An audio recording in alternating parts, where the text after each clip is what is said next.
স্বাগতম জনাইছো আপুনি চাই আছে দ্য প্ৰাইম টাইম শ্ব' কঁকালৰ টঙালি প্ৰত্যেকটো ৰাজনৈতিক দলে বান্ধিছে যিহেতু সন্মুখত নিৰ্বাচন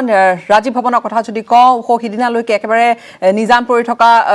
ৰাজীৱ ভৱনত এই মুহূৰ্তত দেখিবলৈ পালে এটা উদুলি মুদুলি পৰিৱেশ আৰু তাত টিকট প্ৰত্যাশীৰ ভিৰ মনোনয়ন পত্ৰ সকলোৱে আবেদন পত্ৰ সকলোৱে সংগ্ৰহ কৰিছে একেধৰণে পিছ পৰি ৰোৱা নাই ভাৰতীয় জনতা পাৰ্টি চাইকেল ৰেলীৰ পৰা আৰম্ভ কৰি সংকল্প যাত্ৰাৰ পৰা আৰম্ভ কৰি বিভিন্ন ধৰণৰ কুচকাৱাজ তেওঁলোকে চলাইছে নৱগঠিত আঞ্চলিক ৰাজনৈতিক দলো কোনো ধৰণে পিছ পৰি থকা নাই ইয়াৰ মাজতে এফালে পূৰ্ণোদ্যমে চলিছে নিৰ্বাচনী প্ৰচাৰ অভিযান আনহাতে মহাজোঁট গ্ৰেণ্ড এলায়েন্সো সাজু হৈছে কিন্তু গ্ৰেণ্ড এলায়েন্সৰ কথা ক'বলৈ গৈ কৰবাত যেন উজুটি খাইছে গ্ৰেণ্ড এলায়েন্সে হিচাপ নিকাচৰ এই ক্ষেত্ৰত আৰু ইয়াৰ মাজতে বিজেপিৰ বাবেও এই গ্ৰেণ্ড এলায়েন্সে কৰবাত ভাৰতীয় জনতা পাৰ্টিৰ অংকত আউল লগাইছে গৈ নেকি এইখিনি কথা পাতিবলৈ আজি পাতিব লৈছো আৰু অনুষ্ঠান আৰম্ভ কৰিম পুনৰবাৰ স্বাগতম জনাইছো দ্য প্ৰাইম টাইম শ্ব'লৈ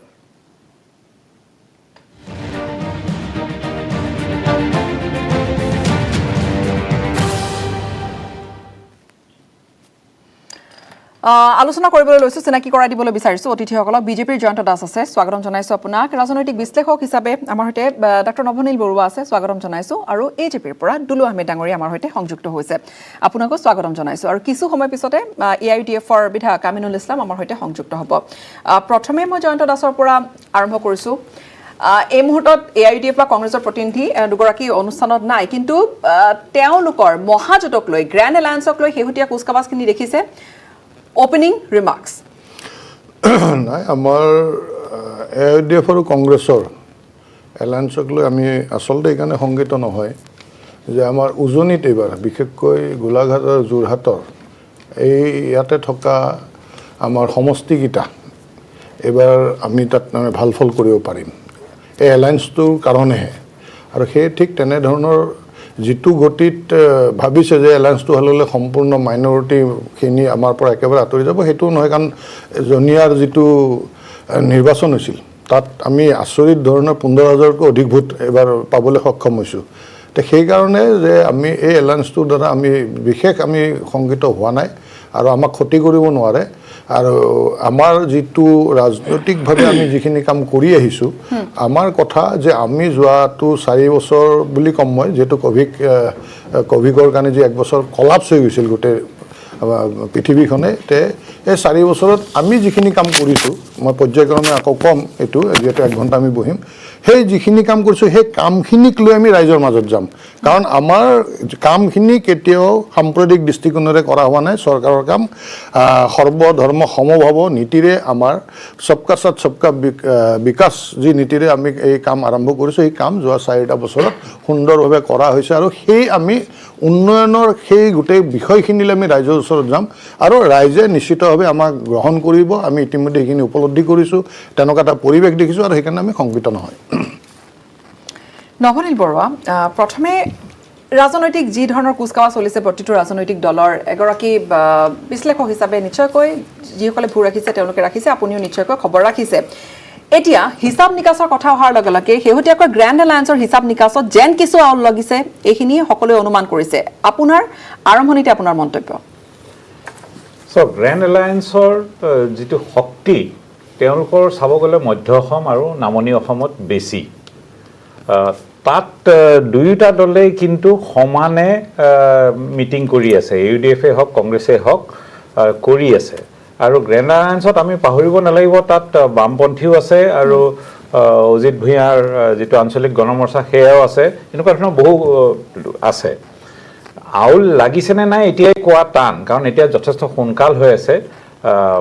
তেওঁলোকে এতিয়া হয়তো নিজৰ শক্তি প্ৰদৰ্শন কৰিছে এইটো কাৰণেই যে কাক কি কোনে সেই সমষ্টিবিলাক পাব সেইটো লৈ পেলাই আৰু স্বাভাৱিকতে যিকোনো এটা এলায়েন্স হ'লেই তাত কিছু বিসম্বাদী থাকিবই কিছুমান অসন্তুষ্ট হ'বই আৰু যিখিনি ঘটনা ঘটিছে মই এটা বস্তু খুব সুন্দৰকৈ এইখিনিতে মোৰ বিশ্লেষণেৰে মই এটা বস্তু লক্ষ্য কৰিছোঁ সেইটো মই আচলতে বাহ দিছোঁ আপুনি চাব যে যিসকল মানে বিজেপিৰ প্ৰতি নৰম যিসকল বুদ্ধিজীৱীয়ে হওক বা ফেচবুকৰ ৱাৰিয়াৰ বুলি যাক কোৱা হয় বা IT চেলৰ মানুহ হওক স্লিপাৰ চেলৰ মানুহ হওক তেওঁলোকে খুব সুন্দৰকৈ হঠাৎ বাম দলবিলাকক আক্ৰমণ কৰা আৰম্ভ কৰিছে, বামপন্থাৰ বিষয়ে আক্ৰমণ কৰিছে। মই কথাটো অলপ আচৰিত পালোঁ, কাৰণ বামপন্থীৰ কথা যদি চাই আপুনি, বামপন্থীয়ে যিকেইটা সমষ্টি তেওঁলোকৰ দখলত আজি ইমান বছৰে আছিল, নাহৰকটীয়া, আপোনাৰ এইটো কি কয় ৰাঙাপাৰা বা সৰভোগ বা ৰঙিয়া, এইবিলাকত পৰ্যায়ক্ৰমে বা শিলচৰ, এইবিলাকত তেওঁলোকৰ ভোট কমিহে আহিছে আজি পৰ্যায়ক্ৰমে, আজি যোৱা 15-20 বছৰে। তেনেস্থলত হঠাৎ বামপন্থীক ইমান আক্ৰমণ কৰাৰ কাৰণটো কি হ'ব পাৰে? মই তেতিয়া ভাবিছোঁ যে বামপন্থীক আচলতে বেছিকৈ ৰেলিভেণ্ট কৰিবলৈ চেষ্টা কৰিছে, তেওঁলোকৰ গুৰুত্বটো বঢ়াই দিবলৈ চেষ্টা কৰিছে, যাতে এই মহাজোঁটত তেওঁলোকেও যেতিয়া বুজিব যে আৰে আমাক হেৰিয়ে ইমান আক্ৰমণ কৰিছে, বিজেপিৰ ভাল পোৱা মানুহখিনিয়ে ইমান আক্ৰমণ কৰিছে, আমাকো লাগিব, যাতে মহাজোঁটত আউলটো বেছিকৈ লাগে, সেইটো এটা তেওঁলোকৰ প্ৰচেষ্টা হ'ব পাৰে বুলি মোৰ সন্দেহ হৈছে। আৰু বাকী কথা, এতিয়া উজনিৰ কথাটো যদি আহে, কংগ্ৰেছৰ তাত এটা সময়ত তেওঁলোকৰ তাত শক্তি আছিল চাহ বাগিচাৰ ভোটখিনি, সেইটো বহু পৰিমাণে হ্ৰাস পাইছে। এতিয়া কি হৈ আছে আচলতে কথাটো স্পষ্ট নাই, কাৰণ কা আন্দোলনত যদি চাই, কা আন্দোলনত প্ৰথমবাৰৰ বাবে অসমৰ যিকোনো এটা আন্দোলনত বাগিচাৰ ভিতৰত, যিটো হেৰিৰ সময়তো হোৱা নাই, অসম আন্দোলনটো হোৱা নাই, কেতিয়াও হোৱা নাই, বাগিচাৰ ভিতৰত আন্দোলন হৈছিল। বাগিচাৰ যিখিনি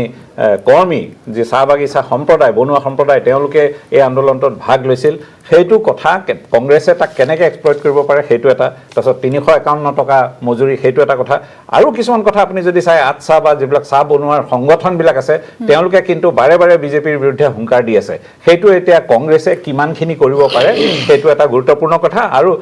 মই আৰু এটা মন্তব্য কৰিব খুজিছোঁ, যিটো জয়ন্ত দাসে ক'লে যে উজনিত AUDF আৰু কংগ্ৰেছৰ হোৱাৰ কাৰণে উজনিত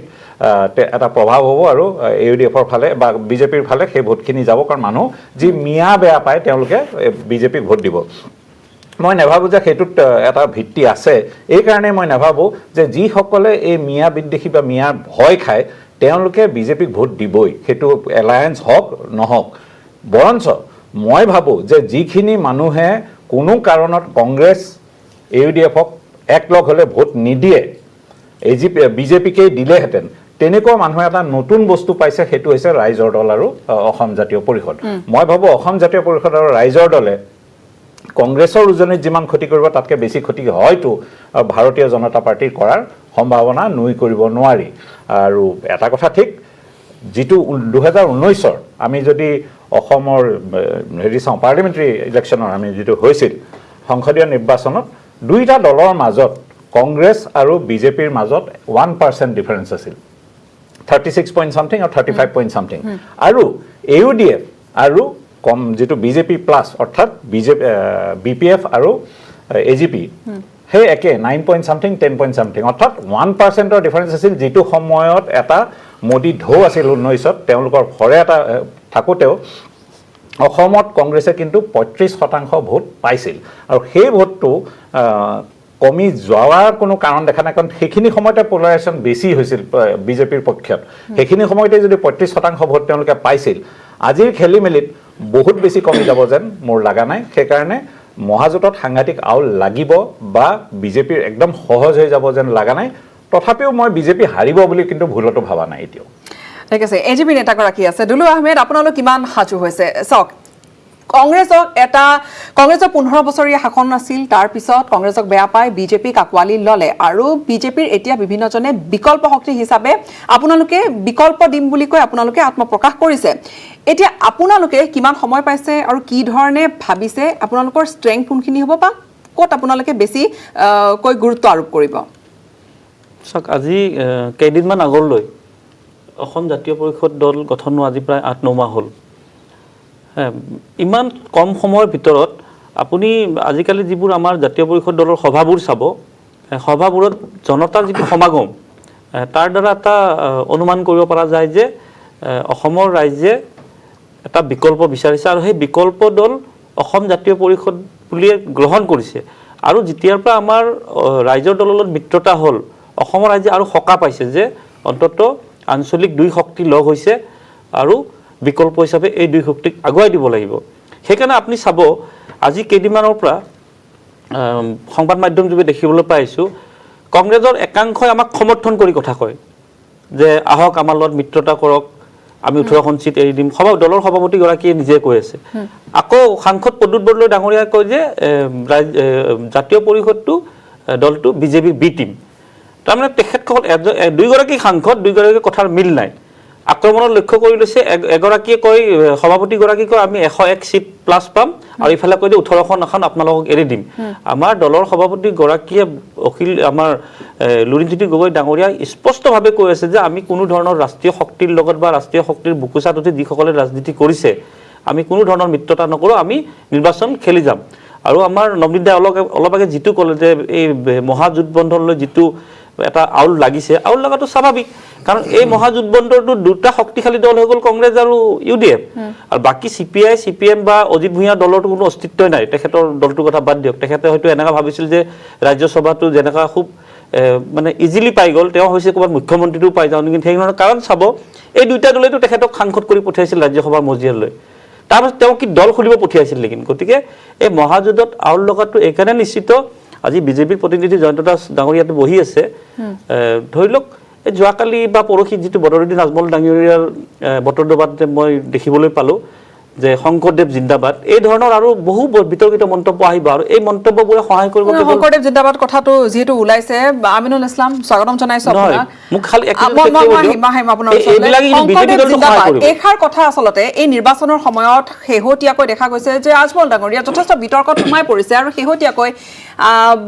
এইবোৰ কথা বতৰা বদৰুদ্দিন আজমল থকা মঞ্চত শংকৰদেৱ জিন্দাবাদ ধ্বনি দিয়া গ'ল বা তাৰ লগতে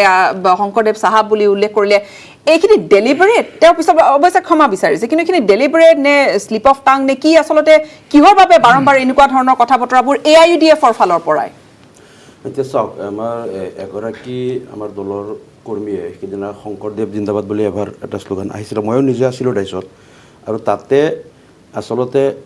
ইয়াত যিহেতু গোটেই মিটিঙত গোটেই আলোচনাবিলাক যে এইটো বটদ্ৰৱা এটা ঐতিহ্যমণ্ডিত সমষ্টি য'ত আমাৰ মহাপুৰুষ শ্ৰীমন্ত শংকৰদেৱৰ জন্মস্থান আৰু ইয়াত আনকি তাত এইবিলাকো আলোচনা হৈছিল যে আমাৰ AIUDF দলে বদৰুদ্দিন আজমল চাহাবে বটদ্ৰৱা সত্ৰৰ কাৰণে কি কৰিছে বা আমাৰ দলে মই নিজে অসম বিধানসভাত বটদ্ৰৱা সত্ৰৰ কাৰণে কি দাবী উত্থাপন কৰিছিলোঁ ইয়াত ইণ্টাৰনেশ্যনেল টুৰিষ্ট চেণ্টাৰ কৰাৰ কাৰণে কি এই কথাবিলাক আমি সেই মিটিঙত আলোচনা কৰিছিলোঁ আৰু তাৰ পিছতে এইটো শ্লোগান দিওঁতে আমাৰ এগৰাকী কৰ্মীৰ মুখৰ পৰা এইটো ওলালে এই কথাটো আকৌ বহুতে মই দেখিছোঁ ছ'চিয়েল মিডিয়াত কিছুমানে এইটো মানে সমালোচনা এটা ক্লু বিচাৰি পাইছে সমালোচনা কৰিছে আকৌ বহুতে কৈছে এইটোতো এটা ভুল কথাও হোৱা নাই জিন্দাবাদ মানে যদি অমৰ হওক এটা কথা যে শংকৰদেৱ অমৰ হওক আমাৰ মাজত সকলোৰে অন্তৰত হৃদয়ত থাকক জীয়াই থাকক বহুতে আকৌ কৈছে এইটোতো যদিও এইটো কোৱা নহয় ইউজুৱেলি কিন্তু এইটো এটা ভুল কথাও হোৱা নাই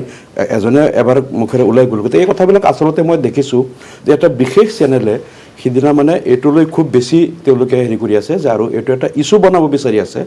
আৰু এই তাৰো এটা উদ্দেশ্য হ'ল যে আমাৰ মহাজোঁটবন্ধনত এটা আউল লগোৱাৰ কাৰণে এইটো বৰ বিশেষ ডাঙৰ ইছ্যু হ'বলগীয়া কথা বুলি ভবা নাই নেকি না আচলতে এই কথাটো আকৌ বহুতে মই দেখিছোঁ ছ'চিয়েল মিডিয়াত বহু আমাৰ মূলসূঁতিৰ মানুহে মানে আপুনি কৰবাত সমৰ্থন কৰিছে নেকি তাৰমানে এই কথাটো লৈ মই কৈছোঁ যে এইটো নিগেটিভ পজিটিভ দুইটাই আহি আছে কিন্তু এবাৰ এজন মানুহৰ মুখেৰে ওলাই গ'ল মই নিজেও আছিলোঁ তাৰপিছত মই এইটো স্বীকাৰ কৰিছোঁ আৰু য'ত আজমল চাহাবে কালি কৈছে এইটো কাৰণে দুখ প্ৰকাশো কৰিছে যে এইটো আমাৰ এজন মঞ্চত এজনে কৈ দিলে কিন্তু তথাপিও একাংশই কৈ আছে যে এইটোক ইছ্যু বনাবলৈ যিমান হেৰি কৰা হৈছে যে আচলতে এইটো জানি বুজি যে মহাপুৰুষগৰাকীক অপমান কৰা হোক বা তেনেকুৱা ইণ্টেনশ্যন এই কথাটোত ফুটি উঠা নাই কিন্তু ইছ্যুটো এটা বেলেগ এংগলৰ পৰা বনাব গৈ আছে যিটো কথা তেওঁ হয়তো ইম'চনেলি কৈ দিলে যে য'ত আমি মহাপুৰুষগৰাকীৰ প্ৰতি আমাৰ যিটো শ্ৰদ্ধা আছে বা সেই ৰাস্তাকত অমৰ হওক আমাৰ সকলোৰে অন্তৰত জীয়াই থাকক জিন্দাবাদ বুলি কৈ দিলে ইম'চনেলি কৈ দিলে কিন্তু তেওঁৰ ইণ্টেনশ্যনটো বেয়া নহয় হয়তো আমাৰ এইটো ইউজুৱেলি এনেকৈ কোৱা নহয় তথাপিও এইটো আমাৰ দলৰ পৰা দুখ প্ৰকাশ কৰিছে কিন্তু এই কথাটোক ৰাজনীতিকৰণ কৰিবলৈ এটা পক্ষই আমি দেখিছোঁ যে এইটোলৈ অলপ বেছি হেৰি কৰি আছে যে এইটো যেন এটা মহাজোঁটবন্ধনক গুৰুজনক আচলতে ৰাজনৈতিক ক্ষেত্ৰখনলৈ অনাটো যথেষ্ট এটা ভুল সেয়া অসমৰ যি ইতিহাস আছে বা অসমৰ যি ধাৰা চলি আহিছে ৰাজনৈতিক কথা বতৰা যি ধৰণৰ আছে তাত এনেকুৱা ধৰণৰ আচলতে কথা বতৰা কেতিয়াও হোৱা নাই তাৰ বাবে তীব্ৰ সমালোচনাৰ সন্মুখীন হৈছে জয়ন্ত দাস কিবা ক'ব লাগিছিল আপুনি এই ক্ষেত্ৰত মই আৰু এটা কথা শেষ কৰি দি আছোঁ তাৰমানে আৰু এই কথাটো কালি যিহেতু এই কথাটো যোনে কৈছে তাৰ আগত আমাৰ সকলোৰে বক্তব্যত এই কথাটো বাৰে বাৰে হেৰি হৈছিল যে আমাৰ দলেও মহাপুৰুষগৰাকীৰ প্ৰতি আমাৰ যিটো শ্ৰদ্ধা আজমল চাহাব তাত 3বাৰ গৈছে তাত কেইবাটাও প্ৰজেক্ট দিছে অনুদানো দিছে মানে সেই কথাটো আচলতে তেওঁ বুজাবলৈ গৈ এইটো কৰিছিল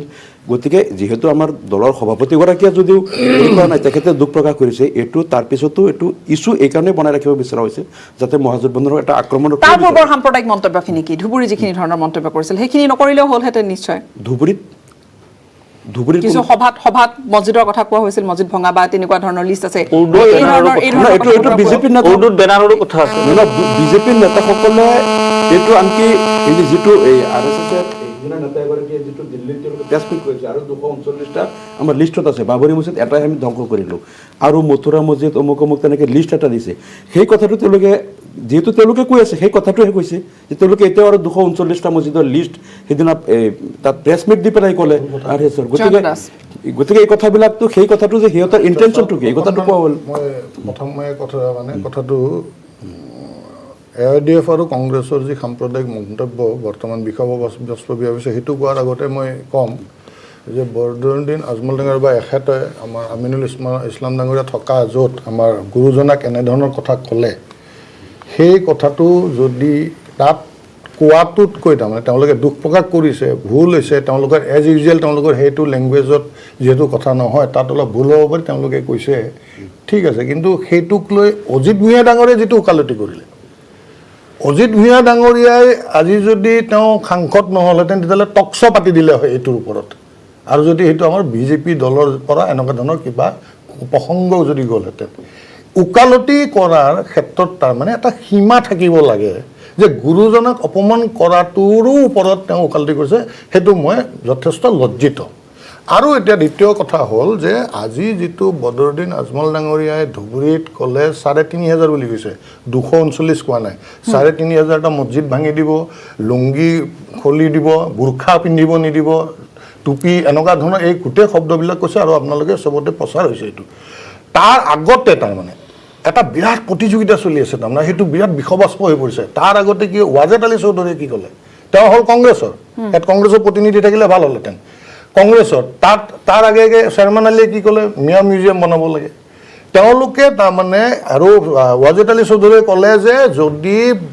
বিজেপি আহে তেতিয়াহ'লে হিন্দু ধৰ্ম ল'ব লাগিব, নহ'লে চবকে বাংলাদেশ খেদি পঠাব। চাব দেই কেনেকুৱা ধৰণৰ তাৰমানে হিট কৰিব পৰা কথা কৈছে। কোৱাৰ লগে লগে এই কম্পিটিশ্যনততো AIDFও আছে, কাৰণ সংখ্যালঘু ভোটখিনি কেনেকৈ তেওঁলোকৰ দুইটা দলৰ এলায়েন্সৰ পিছতো লাগিব। তাৰ কাৰণে এনেকুৱা ধৰণৰ সাম্প্ৰদায়িক বিষবাস্প বিয়পাই এই দুইটা দলে আজি এনেকুৱা এটা প্ৰতিযোগিতাত নামিছে, এটা দলে যদি এটা কয় তাতকৈ ওপৰত একক আন এটা দলে এই দুটা দলৰ মাজত, আৰু সেইটো আজিৰ সাম্প্ৰতিক পৰিস্থিতি অসমৰ কাৰণে এক ভয়াৱহ হিচাপে চিহ্নিত হৈছে। আচ্ছা, ইয়াত মই এটা প্ৰশ্ন কৰিম আপোনাক, যেতিয়া অমিত শ্বাহে আহি পেলাই বাবা শংকৰদেৱ বুলি কয় তেতিয়া আপোনালোকে কি ৰিয়েক্ট কৰিছিল? বাবা নেকি শংকৰদেৱ? বাবা আজি বাবা ৰাম ৰহিম, বাবা আসাৰাম বাবু নহয়, বাবা শংকৰদেৱ, তাতকৈ শংকৰদেৱ নহয়, এই তেতিয়া আপোনালোকে ৰিয়েক্ট কৰা নাই, বাবা শংকৰদেৱ বুলি আৰু দ্বিতীয়তে আপোনালোকে এজ ইউজুৱেল লেংগুৱেজ ইউজ নকৰাৰ কাৰণে সেইটো কি তেওঁলোকে বাবা শংকৰদেৱ কৰা বুলি কৈ লৈছো, কিন্তু আপোনালোকৰ ওকালতি নহয়, আপোনালোকৰ বাবা শংকৰদেৱ বাবা বুলি কোৱাটো ইউজুৱেল নেকি? অসমত চলে নেকি? সেইটোকে আপোনালোকে ৰিয়েক্ট কৰিব লাগিব। কথা হ'ল একচেপ্ট নকৰিব। আৰু দ্বিতীয় কথাটো হ'ল আপোনালোকৰ হৈ ওকালতি আৰু শুনক পৃথক বিষয়, পৃথক নহয়, আগৰ বিষয় বাবা শংকৰদেৱ পৃথক নহয়, এইটো পৃথক কেনেকে শংকৰদেৱ বাবা কথাটো মই কৈ উঠি কৈছো, ৰ'ব মই কৈ উঠি কি বুলি কৈছো, মই কৈছো যে আপোনালোকে যি ঠিক আছে আপোনালোকে এইটো নাহক না যে আপোনালোকৰ ৩৫০০টা পদ ভাঙিলে, মছজিদ ৩৫০০টা ভাঙি আপুনি নামিলে হয়, আপুনি এজন বিধায়ক হয়, আপুনি এজন বিধায়ক হয়, বাবা শংকৰদেৱ আপুনি বিধায়ক ৩৫০০টা পদ ভাঙিলে, আপুনি ৩৫০০টা পদ ভাঙিলে, যোৱা ৪ বছৰত কেইজনী ইছলামপন্থী মহিলাৰ মুখা খুলিলে, আপোনাৰ যোৱা আপোনাৰ ৪ বছৰ ৪.৫ বছৰত আপোনালোকৰ কেইজন মানুহক ওলাইছে।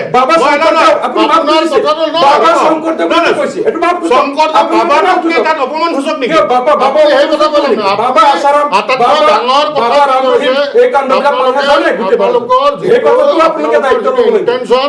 আপোনালোকৰ যিটো ইণ্টেনশ্যন বিষবাস্প বিয়পাই আৰু সংখ্যালঘু ৰাজনীতিৰ কাৰণে অকল ৰাজনীতি নহয়, প্ৰশ্ন মোৰ ইপিনৰ পৰা আহিব, প্ৰশ্ন আপোনাৰ পৰা নাহে, নহয় প্ৰশ্ন ইপিনৰ পৰা আহিব। আৰু কথা হ'ল যে আপুনি নিজে এজন MLA হয়, আপুনি ইয়াত মিছা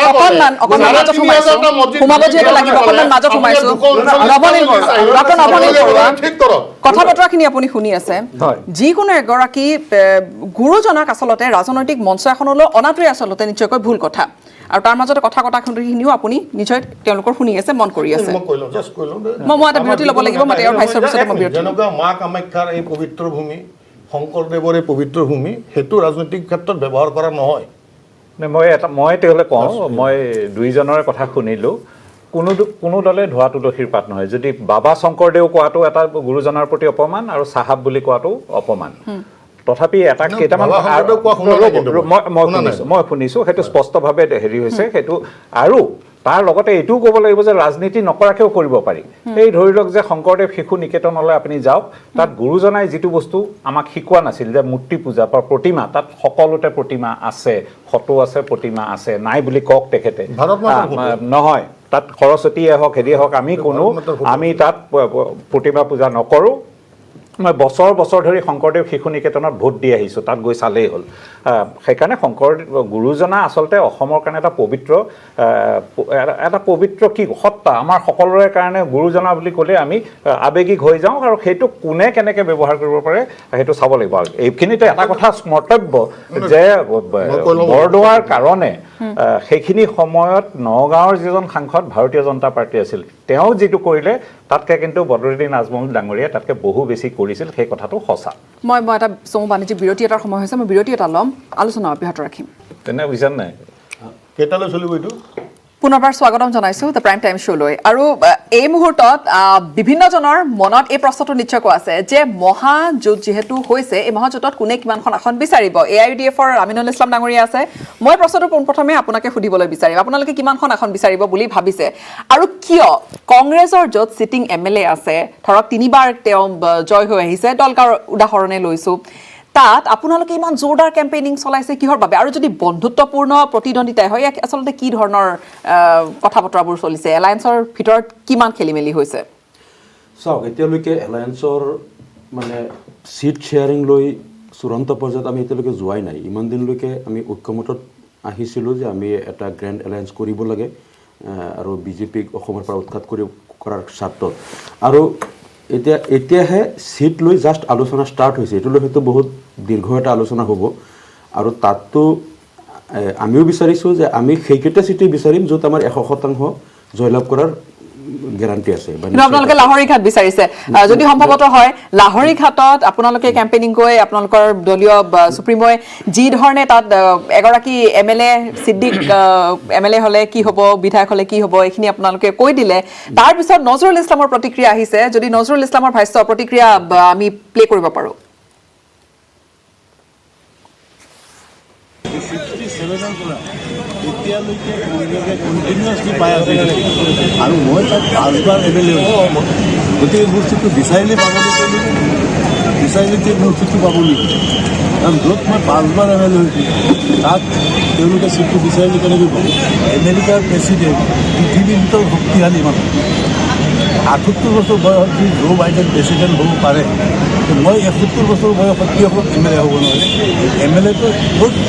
আমেৰিকাৰ প্ৰেচিডেণ্ট আৰু মই এটা সাধাৰণ MLA। 78 ইয়াৰ এইজত যদি জো বাইডেন হ'ব পাৰে, মই 71 ইয়াৰ এইজত কিয় MLA হ'ব নোৱাৰিম? বদৰুদ্দিন আজমলৰ কথাৰ কাউণ্টাৰ দিছে তেওঁ আমিনুল ইছলাম। এতিয়া চাওক, কথাটো হ'ল আমি চিট সকলো দলেই হয়তো নিজৰ নিজৰ সম্ভাৱনা অনুসৰি ক'ত ক'ত জিকাৰ অংক আছে তেওঁলোকে এটা তালিকা বনাই হয়তো আমাৰ যিটো গ্ৰেণ্ড এলায়েন্সৰ কৰ্ম নিৰ্ধাৰণ মানে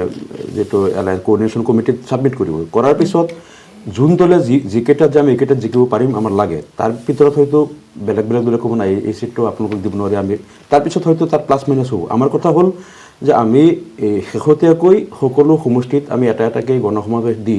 আমাৰো শক্তিৰ মান লৈছোঁ, ক'ত আমাৰ কি গণভিত্তি আছে বা সাংগঠনিক ভিত্তি ক'ত শক্তিশালী আছে। তাৰপিছত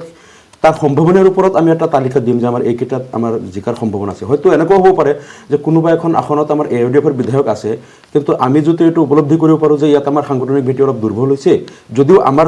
দলৰ বিধায়ক আছে কিন্তু আমাক দিলে আমি জিকিব নোৱাৰিম, এইটো আমি এৰি দিয়া ভাল। ক'ৰবাত হয়তো অন্য দলৰ হাতত এখন আসন আছে, যে তাত আমি যদি বুজি পাওঁ যে তাত আমাৰ ভেটি বৰ্তমান বেছি শক্তিশালী যেতিয়া আমাৰ এটা আলোচনা হ'ব তেওঁলোকেও যেতিয়া ফিল কৰিব যে আমাৰ দলৰ বিধায়ক থাকিলেও বৰ্তমান AUDFৰ কাৰণে বেছি পচিবল গতিকে এইটো আমি এৰি দিয়া হয় অলপ এৰাধৰা থাকিবই এইটো যদি 100% চিটিং গেটিঙৰ কথাটো থাকে তেনেহ'লে কিছুমান আসন আমাৰ নিশ্চিতভাৱে হেৰুৱাব লাগিব গতিকে এই ক্ষেত্ৰত সকলো দলেই নিজৰ সম্ভাৱনাৰ ওপৰত তালিকা এখন বনাব আৰু তালিকাখন বনোৱা মানে এইটো নহয় যে এই কেইখনেই লাগিব তাত হয়তো অলপ এৰাধৰা থাকিব এইটো এলায়েন্সৰ ধৰ্ম যিটো গতিকে এই ক্ষেত্ৰত মই ভাবোঁ এইটো এটা ফেক্টৰ নহ'ব বা এই কথাটোৰ কাৰণে এলায়েন্সত একো বিঘিনি নঘটে সেইটো মোৰ আমি ভাবি আছোঁ আৰু জাষ্ট প্ৰাইমাৰী ষ্টেজত জাষ্ট আমাৰ ডিছকাশ্যনটো ষ্টাৰ্ট হৈছে তাৰপিছত কংগ্ৰেছেও তালিকা বনাব আৰু ইতিমধ্যে বামপন্থী দলবিলাকৰ কথাও আলোচনা হৈছে আমি দেখিছোঁ ধৰক সৰভোগৰ নিচিনা সমষ্টি য'ত যোৱা নিৰ্বাচনত 29,000 ভোট আমাৰ CPM-ৰ কেণ্ডিডেটজনে পাইছিলে তাত আমি কংগ্ৰেছৰ বা AUDFৰ যদি CPM-ৰ কেণ্ডিডেটজনে এটা হেভি ভোট মানে পোৱাৰ কাৰণে তাত কিন্তু বিজেপি জিকি গ'ল গতিকে আমি যদি এনেকুৱা হ'ব পাৰে যে ইয়াত CPM-ৰ এটা 30,000 ভোট পোৱা এটা চিট এইটো তেওঁলোকক এৰি দিলোঁ য'ত ৰঙিয়াতো আমাৰ কিছু 5 বছৰ পূৰ্বেও তাত আমাৰ বামপন্থী বিধায়ক আছিলে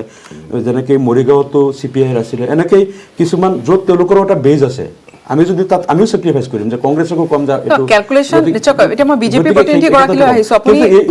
আৰু এটা কথা এক্ষেত্ৰৰ কথাত মই উল্লেখ কৰিছে মানে এটা কথা তেখেতে যিটো সাম্প্ৰদায়িকতাৰ কথা ক'লে এই ক্ষেত্ৰত মই দেখিছোঁ যে ডক্টৰ হিমন্ত বিশ্ব শৰ্মা বা বিজেপিৰ কেইবাগৰাকী বিধায়ক বা মন্ত্ৰীয়ে যেনেকৈ কয় যে মিয়াৰ ভোট আমাক নালাগে মিয়াবিলাকক মই গালি পাৰিমেই আৰু বেয়াকৈ ক'ম যে মিয়াবিলাক 65% 35% যিটো মেৰি বিভাজন সাম্প্ৰদায়িকতাৰ বিজেপিয়ে যিমান অপেনলি কৰে কোনো দলেই কিন্তু সাম্প্ৰদায়িক এনেকৈ উলংঘভাৱে কৰিবলৈ মানে লাজ লজ্জাবোধ কৰে তাৰপিছত এই যে যিটো কথা তেখেতে কৈছে মছজিদৰ কথাটো আৰু সেই য'ত এগৰাকী বিজেপিৰ নেতাই কয় যে মুছলিম মহিলাক কবৰৰ পৰা উঠাই আনি ধৰ্ষণ কৰিব লাগে তাক চিফ মিনিষ্টাৰ পতা হয় আৰু যেতিয়া তেওঁলোকে আজান বন্ধ কৰিব বা মানে এনেকৈ বিভিন্ন ধৰণৰ অশ্লীল কথা বতৰা কয় সেই বিজেপিৰ নেতাই যদি আকৌ মানে বেলেগ দলক সাম্প্ৰদায়িক কৰা বুলি কয় এই কথাবিলাক তেতিয়া মানে হজম কৰিবলৈ অলপ টান হয় কথাটো মই আগতে কৈছিলোঁ দুলু আহমেদ মই জয়ন্ত দাসৰ ওচৰলৈ আহিম দুলু আহমেদ চাওক কথা ক'ব গ'লে বহুত ওলাব এতিয়া আমিনুল্লাহ এটা কথা আমিনুল ইছলাম ডাঙৰীয়া এটা কথা কৈ আছিলে যে আমাৰ মহাজোঁটৰ এতিয়ালৈ আমাৰ একো সিদ্ধান্ত হোৱাই নাই মানে চিটক লৈ দেই জোঁটটো হৈছে হাত দাঙিছে আপোনালোকে একেলগে কংগ্ৰেছ আৰু UDF মিলি হাত দাঙিছে ঠিক আছে যদি আপোনালোকে সিদ্ধান্ত হোৱাই নাই আপুনি সৰু ক্ষেত্ৰীৰ বদৰুদ্দিন ডাঙৰ আজমল ডাঙৰীয়াৰ ষ্টেটমেণ্টটো চাব মুকলিকৈ তেওঁ মহিলা কোনোবা এগৰাকী প্ৰাৰ্থীৰ নাম তেওঁ ঘোষণা কৰিছে যে আমাৰ এইটো চূড়ান্ত প্ৰাৰ্থী বুলি কৈছে যদি আপোনালোকৰ কথা বতৰা সম্পূৰ্ণ হোৱা নাই বদৰুদ্দিন আজমল ডাঙৰীয়া কিয় প্ৰাৰ্থী ঘোষণা কৰিলে প্ৰথম কথা আৰু ছেকেণ্ড কথা ক'ত কৰি আছে য'ত কংগ্ৰেছৰ বিধায়ক আছে আজি দলগাঁৱে কওক এই কথাখিনি মই কোৱাৰ আগে আপুনি অৱশ্যে ক'লে এই কথাখিনি দলগাঁও কওক সৰু ক্ষেত্ৰত আপোনালোকৰ কেম্পেইনিং চলিছে সৰু ক্ষেত্ৰত চলিছে তাৰপিছত এতিয়া চিপাঝাৰতো কৰিলে লাহৰীঘাট আপুনি ক'লে তাৰমানে এটা কথা স্পষ্ট বদৰুদ্দিন আজমল ডাঙৰীয়াৰ এই মহাজোঁটটো বিজেপিৰ প্ৰি প্লেন মতে তেওঁ কাম কৰি আছে আৰু সহায় কৰি আছে বিজেপিক তাত কোনো সন্দেহ নাই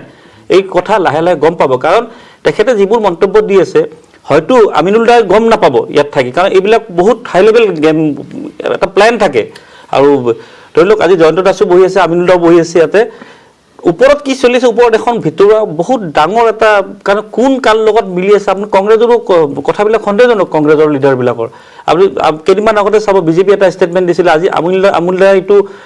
ষ্টেটমেণ্টটো ভালদৰে দিব পৰা নাই যে 35% মিয়া ভোট নালাগে বুলি আপুনি কি কৈছে যে হিমন্ত বিশ্ব শৰ্মা ডাঙৰীয়াই কৈছে অসমত কিন্তু 35% মিয়া মুছলিম ভোট নাই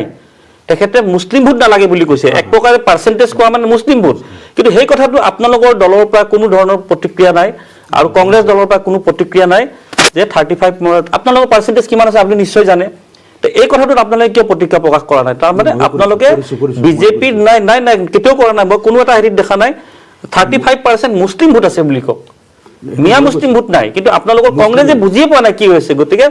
মই ক'ব বিচাৰিছোঁ এই মহাজোঁটটো আপুনি চাব আপোনালোকৰ এই মই নিউজ 18ৰ শ্ব'তে আজিৰ পৰা মই আগষ্ট মাহত এটা কথা কৈ গৈছিলোঁ যে কংগ্ৰেছ আৰু UDFৰ যিটো মহাজোঁট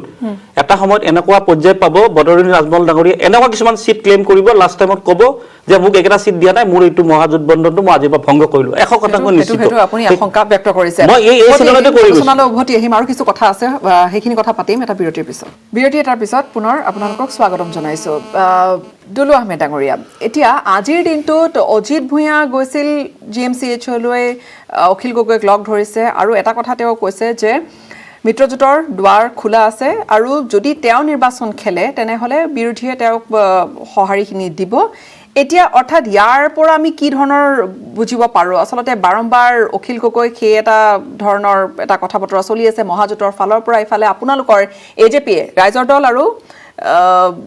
এজেপিৰ যিহেতু মিত্ৰতা হৈছে বা আপোনালোক একেলগে নিৰ্বাচনী যুঁজত অৱতীৰ্ণ হোৱাৰ কথা ইতিমধ্যে আনুষ্ঠানিকভাৱে ঘোষণা কৰিছে কিন্তু এজেপিৰ ফালৰ পৰা আপোনালোকৰ সভাপতি এটা কথা কৈ আছে যে কোনো কাৰণতে কোনোফালে ৰাষ্ট্ৰীয় দল এটাৰ সৈতেও আপোনালোক নাযায় এইখিনি অংক অকণমান বুজিবলৈ টান হৈছে কেৱল ৰাষ্ট্ৰীয় দলে কৈ থকা নাই ৰাষ্ট্ৰীয় দলৰ লগত যিসকলে মিত্ৰ যেনেকুৱা বুকুচাত উঠিছে যেনে UDF হওক বা অগপকে হওক একদম স্পষ্টভাৱে কৈছে আমাৰ দলৰ সভাপতিগৰাকীয়ে যে আমি কোনো কাৰণতে মিত্ৰতা নকৰোঁ তাৰপিছত আজি আপুনি যিটো ক'লে যে অখিল গগৈ ডাঙৰীয়াক লগ কৰিব গৈছে অজিত ভূঞা ডাঙৰীয়াই আজি কেইদিনমান আগতে তেখেতসকলৰ দুগৰাকী প্ৰতিনিধি আকৌ লগ কৰি আহিছিলে GMCত অখিল গগৈ ডাঙৰীয়াই স্পষ্টকৈ কৈছে যে আমি কোনো ধৰণৰ মিত্ৰতা নকৰোঁ কোনো সঁহাৰি নিদিলে বাৰম্বাৰ আমাক তেখেতসকলে মিত্ৰতাত আনিবলৈ কিয় চেষ্টা কৰিছে মই কথাটো বুজি নাপাওঁ যিহেতু আমাৰ দুইটা দলৰ নেতৃত্ব ইতিমধ্যে ক্লিয়াৰ কৰি দিছে যে আমি কোনো ধৰণৰ মিত্ৰতা নকৰোঁ আমি 126টাত আমি দলীয় প্ৰাৰ্থী দিম বুলি আমি কৈ আছোঁ এতিয়া চাব আজি কেইদিনমান আগলৈ আমি যেতিয়া নামনিত সভা কৰিছোঁ নিৰ্বাচন খেলিলে আমি 126টা দিলেতো আমি সভা সমিতি কৰিমেই নামনিত সভা কৰোঁতে কংগ্ৰেছেই হওক বা বিজেপিয়ে হওক আমাক আক্ৰমণলৈ লক্ষ্য কৰি দিছিল যে AGP দলটোই অকল কেৱল বোলে নামনি অসমত প্ৰচাৰ কৰি আছে এতিয়া যোৱাকালিৰ পৰা লুৰিণজ্যোতি গগৈ ডাঙৰীয়াই আপাৰ আছামত 7দিনীয়া 8দিনীয়া কাৰ্যসূচী লৈছে এতিয়া কিন্তু তেখেতসকলৰ মুখা বন্ধ হৈ আছে মোৰ কথা কোনোবা নেতাই কয় কংগ্ৰেছৰে হওক বা বিজেপিৰে হওক অস্তিত্ব নাই বুলি কয় 1500 ভোট পাব বুলি কয় ককে 26লৈ প্ৰিপেয়াৰ বিভিন্ন ধৰণৰ মন্তব্য দিছে অকল বিজেপি কংগ্ৰেছ বুলি নহয় দুইটা দলৰ নেতাসকলে দি আছে আকৌ মিত্ৰতাৰ কাৰণে তেখেতসকলে কেতিয়াবা ৰিপুণ বৰাই কয় কেতিয়াবা অজিত ভূঞা পঠায় আমি নকৰোঁ বুলি কৈ আছে আমাৰ তেখেতসকল দুৰ্বল তেখেতসকলৰ দুৰ্বলতা ইতিমধ্যে প্ৰকাশ পাইছে তেখেতৰ কৰ্মৰ জৰিয়তে প্ৰকাশ পাইছে গতিকে পৰৱৰ্তী নিৰ্বাচন অসম জাতীয় পৰিষদ দল আৰু বিজেপিৰ মাজত হ'ব আৰু আমাৰ চৰকাৰ হোৱাটো এক প্ৰকাৰ নিশ্চিত আণ্ডাৰ কাৰেণ্ট আমাৰ অসম জাতীয় পৰিষদৰ সপক্ষে আছে অসমৰ ৰাইজৰ গতিকে যোৱাবাৰ বিজেপি দলৰ 5খন চিটৰ পৰা 60খন হৈছিলে কোনো ভাবা নাছিলে 5খনৰ পৰা 60খন গতিকে উজনি অসমত আমাৰ নবীনদাই এটা কথা কৈছে উজনি অসমত জাতীয় পৰিষদৰ ভেটি শক্তিশালী হৈ গৈছে দিনক দিনে ঠিক নামনি অসমতো সভাত আজি চাব সভা যিয়ে পাতে সভাত বাৰু মানুহ ওলাই আহে মই কোৱা নাই আজিকালি কিন্তু সভা পাতিলে ৰাজনৈতিক সভা পাতিলে মানুহ ওলাই অনা টান আছে কিন্তু আমাৰ সভাবোৰত চাব নন অৰ্গেনাইজ মানুহ কিছুমান আহিছে কোনো নিজে গাড়ী লৈ আহিব লগা নাই নিজে আগবাঢ়ি আহিছে শুনিছে কালি ভোট দিয়ে নিদিয়ে এইটো ডাঙৰ কথা নহয় কিন্তু জনতাৰ সমাগম দেখি আমি এটা কথা অনুমান কৰিব পাৰিছোঁ নামনি অসমত এতিয়ালৈ আমি চাব আজি কেইদিনমান আগত আমি 6 গাঁৱত কৰিলোঁ যোৱা 22 জানুৱাৰীত গৰৈমাৰীত কৰিলোঁ গৰৈমাৰীটো হৈ গ'ল কংগ্ৰেছৰ ভোট বেংক তাতে প্ৰায় 20,000 আপোনালোকৰ তাত নিউজ আহিছিলে সেই 20,000 ভোট তাত মিয়া মুছলিম গোটেইখিনি গতিকে কংগ্ৰেছৰ সেইটো দুৰ্গ আছিলে 20,000 ভোট ওলাই আহিছে তাত 20,000 মানুহক যদি গাড়ী দিব লাগে 6 গাঁৱত ইমান গাড়ী নাই কিন্তু এই 20,000 মানুহ ক'ৰ পৰা আহিল মানে আপুনি ক'বলৈ বিচাৰিছে যে সমৰ্থন আপোনালোকৰ মই 100% বুলি নকওঁ যে 20,000 মানুহ যদি ওলাই আহিছে এটা কথা কৈছে কিন্তু দুয়োটা ফালৰ পৰা আক্ৰমণৰ লক্ষ্য কেতিয়াবা বিজেপিয়ে কৰি লৈছে এ টিম কয় বি টিম কয় সি টিম কয় কালি চৰকাৰৰ লগত আমি গমেই পোৱা নাছিলোঁ যে মিত্ৰজোঁটেও বাৰম্বাৰ এটা চেষ্টা দি আছে যে অন বৰ্ড তেওঁলোকক লওক আপুনি কি দেখিছে নহয় এইটো স্বাভাৱিক চেষ্টা কৰাটোত আচৰিত হ'বলগীয়া একো নাই কাৰণ অংকটো একেবাৰে চিধা চিধি কোনে ভোট দিছে তাত ইলেকশ্যনত কাৰ ভোটত জিকিছে সেইটো বৰ গুৰুত্বপূৰ্ণ কথা নহয় কেইটা ভোট পাইছে নিৰ্বাচন হৈছে সংখ্যাৰ খেল তাত কোৱালিটি অফ ভোটাৰ্ছটো সেইটো এটা কোনো মানে এটা ফেক্টৰেই নহয় সেইকাৰণে হেৰিয়ে দেখিছে যে যিটো বিৰোধী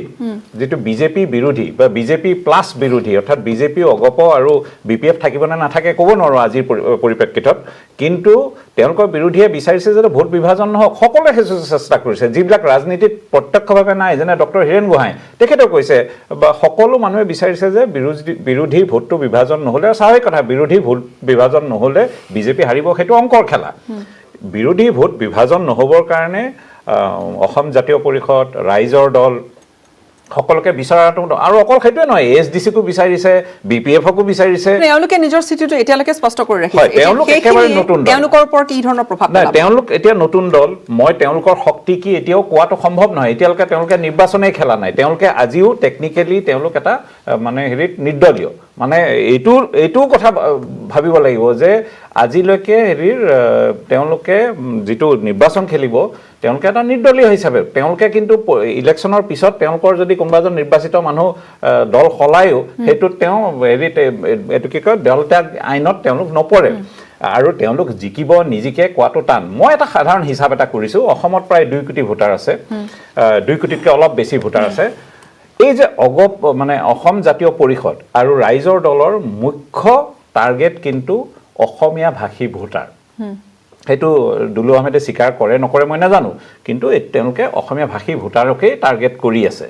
আমি যদি 85ৰ ছবিখন চাওঁ 85ও একেটা আছিল অগপৰ সেই টাৰ্গেটখিনি অসমীয়া ভাষী ভোটাৰ তেতিয়া লগত অৱশ্যে জনজাতিখিনিও আছিল আৰু যিহেতু তাত তেতিয়া হিন্দুত্বৰ কোনো এটা ফেক্টৰ নাছিল কিছু বঙালী মানুহ কিছু হিন্দী ভাষী মানুহ অগপৰ ঘৰে থাকিও তেওঁলোকে কিন্তু এটা ৱেভ আছিল আমি নিজেই 2-3টাকে ভোট মাৰিছিল বহুতে মাৰিছিল তৎসত্ত্বেও অগপই 85ত কিন্তু 56টা সিট জিকিছিল বাকি পিছত 6জন আৰু লৈ মেলি তেওঁলোকে সৰকাৰ কৰিবলগা হৈছিল যেটা ৱেভ এটা আছিল আজি সেই ৱেভ নাই যিখিনি অসমীয়া মানুহ যদি অসমীয়া ভাষী খিলঞ্জিয়া অসমীয়া ভাষী মানুহখিনিক যদি ধৰো এই 2 কোটিৰ মাজৰ পৰা খুব বেছি 40-50 লাখ হ'ব মানে আপুনি এখিনি সংখ্যা বা সংখ্যা দিখৰ পৰা 40-50 লাখৰ অসমীয়া মানুহৰ ভোটৰ প্ৰতি খিলঞ্জিয়া অসমীয়া মানে বৰুৱা শইকীয়া হাজৰিকা তেওঁলোকৰ কথা কৈছে এইটো এটা ভুল ইন্টাৰপ্ৰিটেশন দি দিয়ে মই মিয়া অসমীয়া নহয় বুলি ক'ব খোজা নাই বা বড়ো অসমীয়া নহয় বুলি ক'ব খোজা নাই মই এটা ব্যৱহাৰিক কথা এটা কৈ আছো যে যিখিনি আমাৰ মানে বৰুৱা শইকীয়া হাজৰিকা যিবিলাক খিলঞ্জিয়া অসমীয়া ভাষী মানুহখিনি তেওঁলোকৰ ধৰি লওক 40-50 লাখ মানুহ আছে খুব বেছি তেওঁলোকৰ অনিহা থাকে তাৰ 50%ও ভোট দিবলৈ নাযায় অৰ্থাৎ মোৰ অংকত প্ৰায় 20 লাখ মান মানুহেহে ভোট দিব সেই 20 লাখ ভোট কিন্তু কংগ্ৰেছ বিজেপি এজিপি অজাপ তাৰ পিছত ৰাইজৰ দল সকলোৰে মাজত ভাগ হ'ব সেই কথাটো অংকটো কৰিব লাগিব অকল আবেগেৰে ইলেকশন নিজিকে ইলেকশন জিকিব লাগিব সংখ্যাৰ কথা কৈছে মই অকমান কথাখিনি পাতৰি সংখ্যাৰ দিশৰ পৰা এই মই তৃতীয় প্ৰশ্নটো হুদুহুদুকে ৰৈ গলগে সংখ্যাৰ দিশৰ পৰা এতিয়া চাবলৈ গলে এআইডিএফ আৰু কংগ্ৰেছ বা সিপিআই সিপিআইএম গুটেখিনি লগাৰ লগে ভাৰতীয় জনতা পাৰ্টিৰ বাবে কোনো সমষ্টি যথেষ্ট এটা প্ৰত্যাহ্বানপূৰ্ণ এটা নিৰ্বাচন হ'ব উদাহৰণ স্বৰূপে বটদ্ৰৱা সৰ্বকৰ কথাও যদি আমি ক'বলৈ যাওঁ মই নকওঁ প্ৰত্যাহ্বান একোৱেই নহয় ডক্টৰ হীৰেণ গোহাঁইৰ নাম ইমাত্ৰে ল'লে কি ক'লে তেখেতে বিজেপিক প্ৰতিৰোধ কৰিবৰ কাৰণে সকলো এক হ'ব লাগিব কিন্তু সংখ্যাই কৈ আছো মোক কথাখিনি মোৰ এনালাইচিছখিনি মোক কৰিব দিয়ক তাৰপিছত কথা হ'ল যে তেওঁলোকৰ প্ৰথম পৰ্যায়তে গ্ৰাণ্ড এলায়েন্সটো ফেইল হ'ল আজিৰ তাৰিখতো অজিত ভূঞা বা ডাঙৰীয়া বা ৰিপুণ বৰা ডাঙৰীয়া এতিয়াও তাৰমানে পদূলিয়ে ঘূৰিয়ে আছে এলায়েন্সটো কৰাৰ কাৰণে গৌৰৱ গগৈ কি বুলি ক'লে যে 3 গগৈ এক হওঁ নহ'লে বিজেপিক নোৱাৰো আমি বিজেপিক নোৱাৰো বুলি তেওঁলোকে ইতিমধ্যে বাৰম্বাৰ কৈয়ে আছে আমি ক'বলৈ প্ৰয়োজনীয় হোৱাই নাই তাৰমানে তেওঁলোকে উপলব্ধি কৰিছে ডক্টৰ হীৰেণ গোহাঁইৰ নিচিনা মানুহে উপলব্ধি কৰি তেওঁ প্ৰকাশ কৰিছে আজি ৰিপুণ বৰাই বাৰম্বাৰ কৈ আছে যে আমি যদি এক নহ'ব নোৱাৰো অজিত ভূঞা ডাঙৰীয়াই বাৰম্বাৰ কৈ আছে আমি যদি এক হ'ব নোৱাৰো তাৰমানে তেওঁলোক এক নহ'লে হ'ব নোৱাৰো বুলি ইমান বিদগ্ধ মানুহকেইজনেও ইতিমধ্যে ঘোষণা কৰিছে আৰু তাৰপিছত আমাৰ যিটো সময়ত পৃষ্ঠা প্ৰমুখ সন্মিলন আমাৰ গোটেই সমষ্টিত হৈ আছে কোন যে যিসকলৰ পৃষ্ঠাৰ ইনচাৰ্জ আমাৰ পেজ ইনচাৰ্জ বনাইছোঁ এটা পেজত 15 ঘৰকৈ থাকে 15 ঘৰৰ ভিতৰত 30টা মান ভোট থাকে এটা পেজত তাৰে এজন ইনচাৰ্জ তাৰমানে প্ৰত্যেকটো পৃষ্ঠাত আমাৰ এজন কাৰ্যকৰ্তা আছে আৰু সমগ্ৰ অসমৰ 126টা সমষ্টিত ইতিমধ্যে আমাৰ পৃষ্ঠা প্ৰমুখৰ সন্মিলন হৈ উঠিছে সেইকাৰণে আজি সাংগঠনিক দিশৰ পৰা আমি যথেষ্ট শক্তিশালী হৈ আছো যোৱাটো কাৰ্যকালৰ আমাৰ যিমান বস্তু আমাৰ কাম কৰিছে সেইখিনি আকৌ কম মই এবাৰ সুবিধা দিব সেই কথাখিনি মই আনিম যে আমি উন্নয়নৰ যিখিনি কথা লৈ আমি ৰাইজৰ ওচৰত যাম আৰু আজি এতিয়া বিৰোধী গ্ৰেণ্ড এলায়েন্সৰ প্ৰথম পদক্ষেপতে উজুতি খালে আৰু এটা সংখ্যা নহয় সংখ্যাতকৈ ডাঙৰ কথা পাৱাৰ ক্ষমতা কোনটো দলে কাক চৰকাৰ হলে মুখ্যমন্ত্ৰীৰ আসনখন এৰি দিব এআইডিএফ কংগ্ৰেছ এজেপি ৰাজ্য দলক আপোনালোকে প্ৰশ্ন কৰক তেওঁলোকৰ মোৰ প্ৰশ্ন আছিল সংখ্যাৰ দিশৰ পৰা যেতিয়া ৰাজ্য দলক আহ্বান কৰাই নাই কংগ্ৰেছ আৰু যি ধৰণৰ সমষ্টি আছে য'ত কংগ্ৰেছ আৰু এআইডিএফৰ ভোট যদি যোগ কৰা যায় অৱশ্যে যোৱা নিৰ্বাচনটোৰ পৰা আমি ষ্টেটিষ্টিক্সখিনি লৈছো সেইখিনি ক'বলৈ গ'লে ভাৰতীয় জনতা পাৰ্টিৰ তেতিয়া কিন্তু আমাৰ জাতীয় পৰিষদৰ দল নাছিল তেতিয়া জাতীয় পৰিষদৰ দল নাছিল আপোনালোকে যদি যোৱা নিৰ্বাচনৰ কেলকুলেশ্যন কৰি যদি সমীক্ষা ওলাইছে বৰ এইটো ভুল হ'ব আপোনালোকে কাৰণ যদি যোৱা কয়- নিৰ্বাচনত মোক কৈ ল'ব দিয়ক না, শেষ কৰোঁ, জাতীয় তাৰপিছত ক'ব পৰিষদ আপুনি। দল নাছিলে আমাৰ সংখ্যা যদি কয় যোৱা বৰক্ষেত্ৰীত 60 পালে কংগ্ৰেছে 9,850 পালে AIDF-এ আমাৰ বিজেপি পালে 69,000 AIDF আৰু বিজেপি AGP মানে সৰি AIDF আৰু কংগ্ৰেছ লগ লাগি মাত্ৰ 250 ভোট বেছি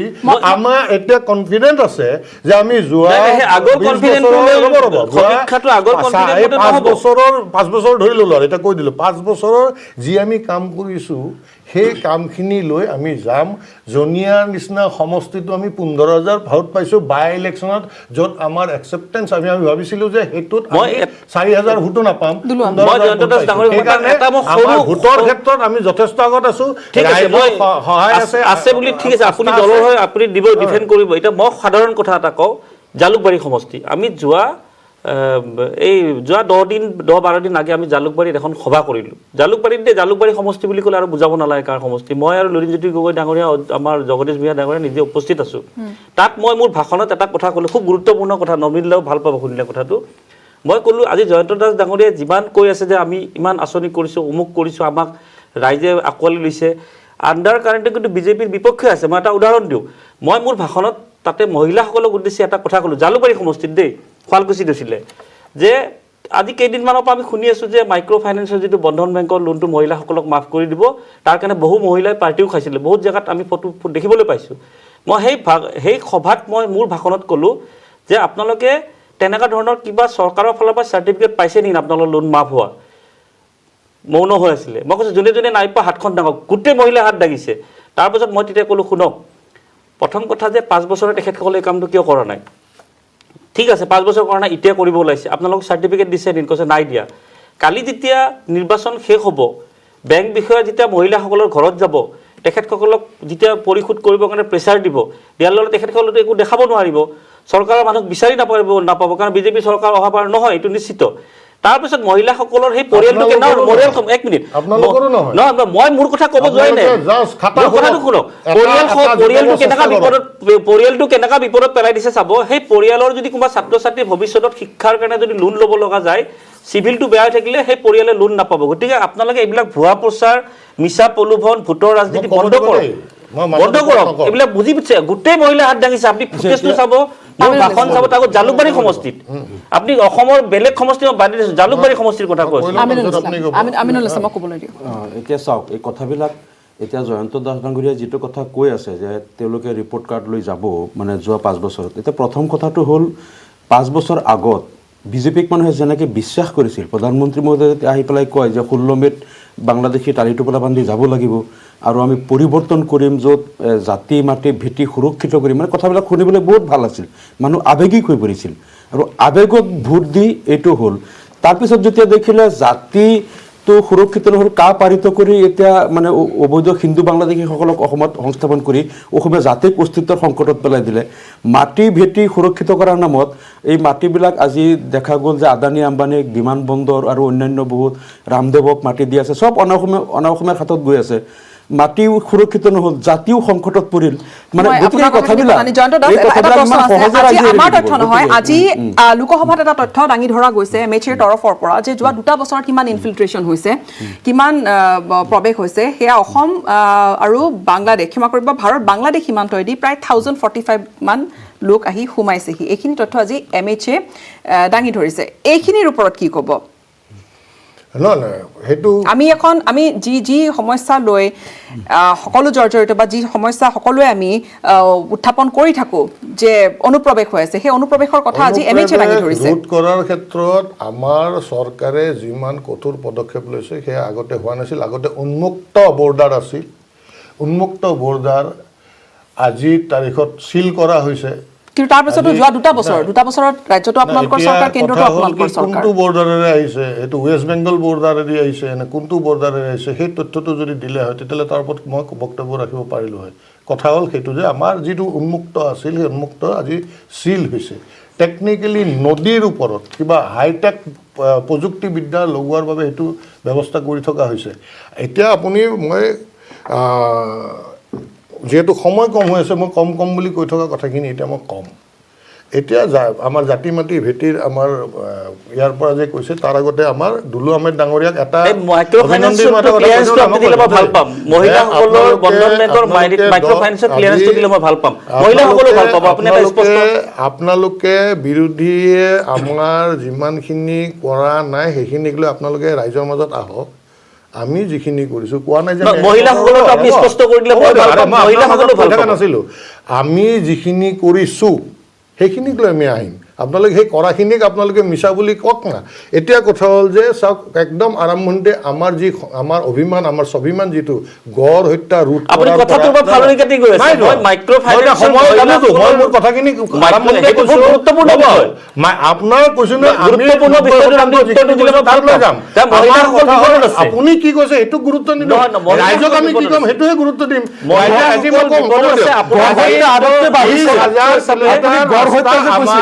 আগতকৈ বহুত বাঢ়িছে আপুনি কংগ্ৰেছক আক্ৰমণ কৰিব কংগ্ৰেছ বিধ্বস্ত হৈছে এটো হ'ল আপোনালোকৰ এনেকুৱা ধৰণৰ যেতিয়া কংগ্ৰেছৰ দিনত কৈ গড় হত্যা বাঢ়িছে আপোনালোকে আপোনালোকৰ চৰকাৰ হোৱাৰ পিছত 500 গড় হত্যা হৈছে কংগ্ৰেছৰ দিনত বহুত বাঢ়িছে আপোনালোকে মিছা কথা কৈছে মিছা কথা নহয় বিধানসভাত তথ্য আপোনাক চেলেঞ্জ দিছো আপুনি এই চেনেলতে সেই তথ্য আনি এই কেমেৰাৰ আগত দেখাই আমি মিছা কথা বুলি প্ৰতিপন্ন কৰক বাস হৈ গ'ল আপোনাক চেলেঞ্জ দিছো আপুনি হেতু প্ৰত্যাহ্বান গ্ৰহণ কৰক এতিয়া কথা হ'ল যে আজি আমাৰ ভেটি কথাৰ আজি তাৰিখত জৰীপ চলিছিল এই চৰকাৰৰ দিনত আৰু 3,37,000টা পৰিয়ালক মাটিৰ পট্টা প্ৰদান এইখন চৰকাৰে কৰিছে খিলঞ্জীয়া ভূমিপুত্ৰসকলক কৰিছে আজি 1,000খন দলং হৈছে 20,000 কিলোমিটাৰ ৰাস্তা হৈছে শুনক এনেকুৱা গাঁও আছে যি গাঁৱত তাৰে বুঢ়া মানুহে ভাবিছিল তেওঁলোকৰ জীৱিত কালতো ৰাস্তা নহ'ব আজি সেই গাঁৱে গাঁৱে বিৰতি ল'ব লাগিব অকণমান মই ক্ষমা বিচাৰিছোঁ এটা বিৰতিৰ সময় সুনীল বৰুৱা সময় আমাৰ হাতত বৰ বিশেষ নাই কিন্তু মই চমুকৈ কেইটামান প্ৰশ্ন লৈ যাবলৈ বিচাৰিছোঁ চাওক আমি যোৱা বছৰৰ আমি যোৱা ইলেকশ্যনছৰ আমি ষ্টেটিষ্টিক্সৰ কথা কওঁতে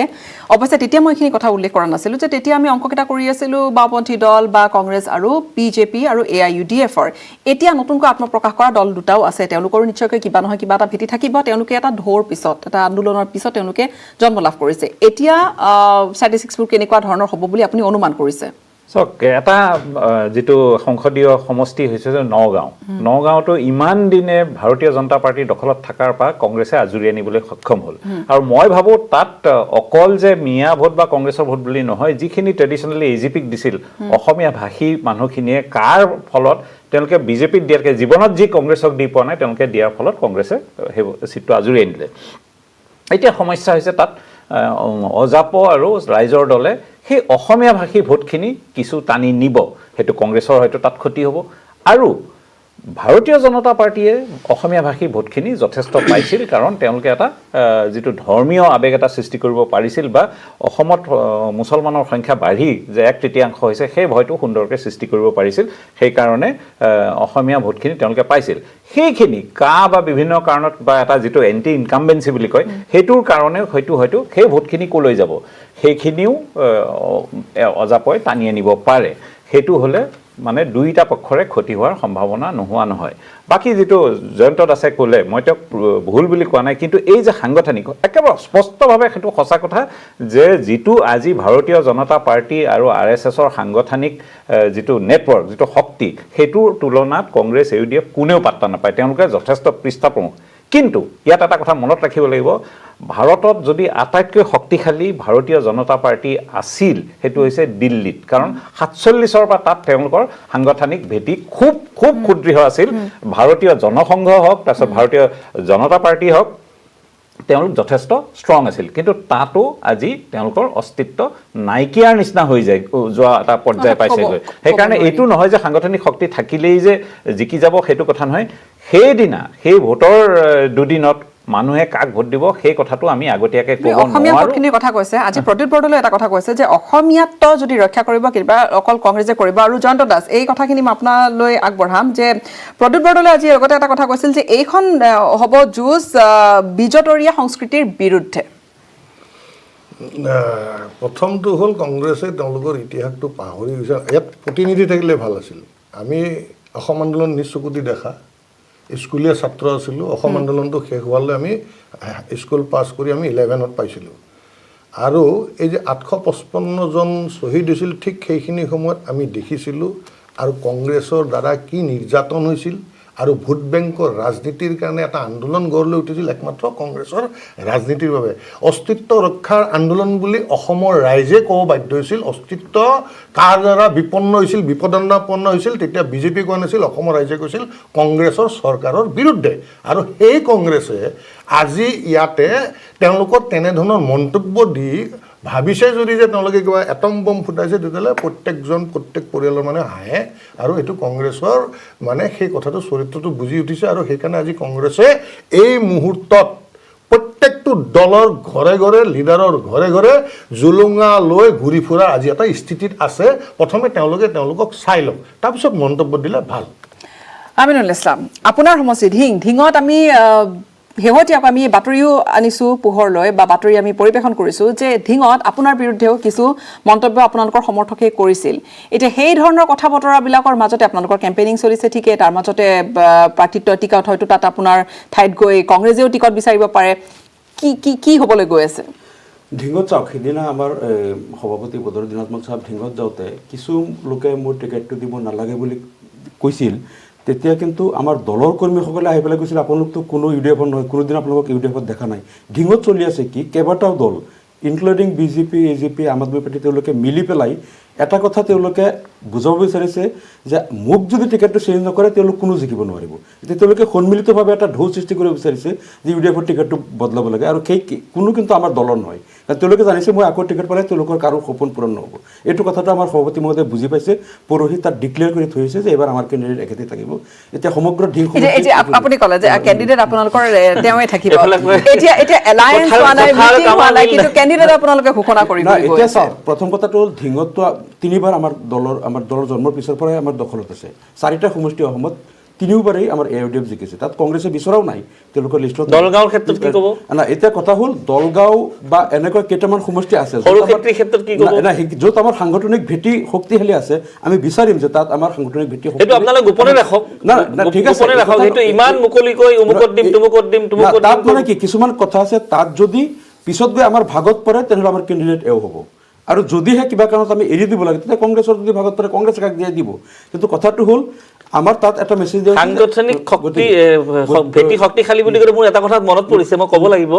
আমি আজি কেইদিনমান আগতে ঢিঙত সভা এখন কৰিব যাতে গুৱাহাটীৰ পৰা নগাঁও লাগিল 1 ঘণ্টা কিন্তু নগাঁৱৰ পৰা ঢিঙলৈ যাতে 1.5 ঘণ্টা লাগিছে এইটো হৈ গ'ল সাংগঠনিক ভেটি শক্তিশালী গৈ আছে নগাঁৱৰ পৰা ঢিঙলৈ সেইটো মোৰ 1.5 ঘণ্টা লাগিছে কিন্তু নগাঁৱৰ পৰা ঢিঙলৈকে ঢিং এইখিনি মোৰ সমষ্টি নহয় ঢিঙলৈকে এইখিনি আপোনাৰ সমষ্টিত য'ৰ পৰা আৰম্ভ হৈছে মই এইখিনিৰ পৰা কৈ তাৰপিছত এটা কথা মনত পেলাইছোঁ নৱনীল বৰুৱা ডাঙৰীয়া এদিন মোৰ লগত আগতেও তেখেতে যিটো পাতিকবাৰী সত্ৰ মোৰ সমষ্টিত আছে তেখেতে মোৰ লগত ব্যক্তিগত কথা পাতিছিল পাতিকবাৰী সত্ৰলৈ যোৱা ৰাস্তাটো মই পকীকৰণ দিছোঁ সেইটো আমাৰ ঐতিহ্য এটা গতিকে কথাটো মই মাজতে হেৰি কৰিছোঁ আৰু বাকী যেতিয়া ঢিং দলৈগাঁও ৰাস্তাটো এতিয়া অলপ বেয়া হৈ আছে এইটো 2,71,00,000 টকা এটা চেংচন হৈছে আধাখিলা আজি আধাখিলাৰ কথা আছিল ডক্টৰ ইদ্ৰিছ চাহাব এক্স-এম-এল-এ তেখেতৰ জানাজাৰ কাৰণে আজি মই এইটো পষ্টপন কৰিলোঁ এইটো নেক্সট উইকৰ পৰা এইটো কাম আৰম্ভ হ'ব এইটো লকডাউনৰ কাৰণে বহুত দেৰি হ'ল সময় মোৰ পাৰ হৈছে মই গোটেইকেইগৰাকী অতিথিকে ধন্যবাদ জ্ঞাপন কৰিব লাগিব এইখিনি সময় আপোনালোকে আমাক দিছে কিন্তু এই মুহূৰ্তৰ কথাটো হৈছে যে কেম্পেইন জোৰদাৰ চলিছে কেতিয়াবা চাইকেলত আমি কেম্পেইন চলা দেখিছোঁ কেতিয়াবা বাছ যাত্ৰাৰো কথা আৰম্ভ হৈ গৈছে সংকল্প যাত্ৰাৰ কথা চলি আছে কিন্তু হয় এলায়েন্স হোৱাৰ লগে লগে এলায়েন্সৰ মাজৰ আসনৰ বুজাবুজিক লৈ যে এটা খোৱা কামোৰা চলিছে সেই কথাও ওলাই পৰিছে তাৰ লগে লগে এলায়েন্স হোৱাৰ লগে লগে 2-3টা দল একেলগে আহি যোৱাৰ লগে লগে বিজেপিৰ যে বহুকেইখন আসনত আউল লগাব সেই কথাও খাটাং আৰু তাৰ মাজতে লক্ষণীয়ভাৱে নতুনকৈ দলৰ আত্মপ্ৰকাশো ঘটিছে সেই দলেও নিশ্চয়কৈ ইয়াতে কেপিটেলাইজ কিখিনি কথাত কৰিবলৈ বিচাৰিব কিন্তু যি নহওক কঁকালৰ টঙালি গোটেইকেইটা দলেই বান্ধিছে আৰু প্ৰত্যেকটো দলে নিজ নিজ অংক কৰি তেওঁলোকে নিৰ্বাচনী যুঁজত তেওঁলোকে নিৰ্বাচনী যুঁজ খেলিবলৈ তেওঁলোক নামি পৰিছে অতিথিকেইগৰাকীক পুনৰবাৰ ধন্যবাদ দিছোঁ আৰু অনুষ্ঠান সামৰিছোঁ ইয়াতে ধন্যবাদ